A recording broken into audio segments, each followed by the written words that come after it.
തട്ടിമുട്ടിയിലും ഉപ്പുമുളകിലുമൊക്കെ മലയാളികൾക്ക് സുപരിചിതനായി മാറിയ സിദ്ധാർത്ഥ് കഴിഞ്ഞ ദിവസം മദ്യപിച്ച് വാഹനമോടിച്ച് ഒരു വ്യക്തിയെ ഇടിച്ചു തെറിപ്പിച്ചിട്ടുണ്ടായിരുന്നു.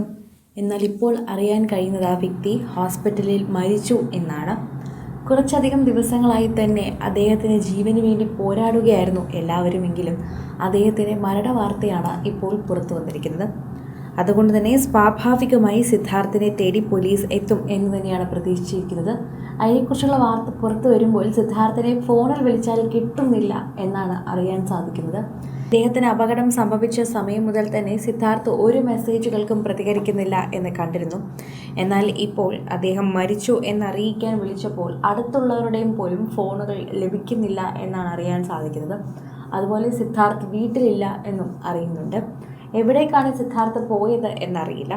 എന്നാൽ ഒരു പക്ഷേ അദ്ദേഹത്തിന് ഇന്ന് അറിയാൻ സാധിക്കുമെന്ന്, അല്ലെങ്കിൽ അദ്ദേഹം മരിച്ച വിവരം അറിഞ്ഞിട്ടായിരിക്കാം ഒരു പക്ഷേ സിദ്ധാർത്ഥ് പോയതെന്ന് പലരും വിശ്വസിക്കുകയും ചെയ്യുന്നുണ്ട്. സിദ്ധാർത്ഥ് എങ്ങോട്ടാണ് പോയതെന്ന് കണ്ടുപിടിക്കണം. എല്ലാവരെയും വളരെയധികം ബുദ്ധിമുട്ടിലാക്കിയൊരു ദിവസം തന്നെയായിരുന്നു.